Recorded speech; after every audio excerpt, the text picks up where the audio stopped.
Episode starts. Joe Goldberg returns to New York, embracing a new life as a philanthropist and devoted husband to Kate.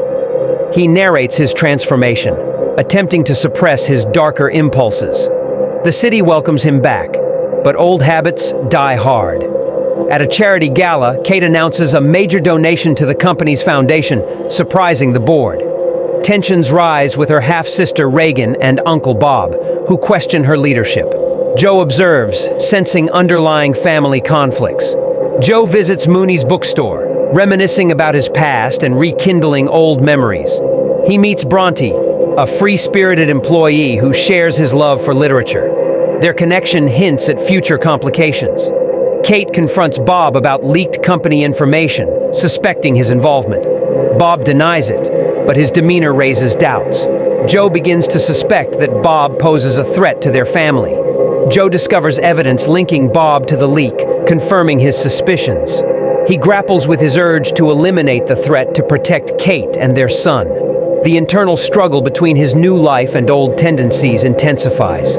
Joe confronts Bob, leading to a heated altercation. In a moment of rage, Joe kills Bob, staging it as a suicide to cover his tracks. He sends a fabricated email from Bob retracting the leaked information. The board accepts the email, and the crisis appears averted. Kate expresses relief, unaware of Joe's involvement in Bob's death. Joe feels a temporary sense of control over his dual life. Bronte visits Joe at the bookstore, their bond deepening over shared literary interests. She reveals her own troubled past, resonating with Joe's hidden darkness. Their connection becomes more personal and potentially dangerous.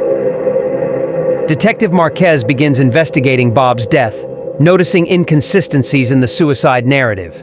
She interviews Kate and Joe, who maintain their composed facades. The investigation looms as a new threat to Joe's carefully constructed life. Joe returns to Mooney's basement, reactivating his infamous glass cage. He acknowledges that despite efforts to change, his true nature persists. The episode ends with Joe staring into the cage, contemplating his next move.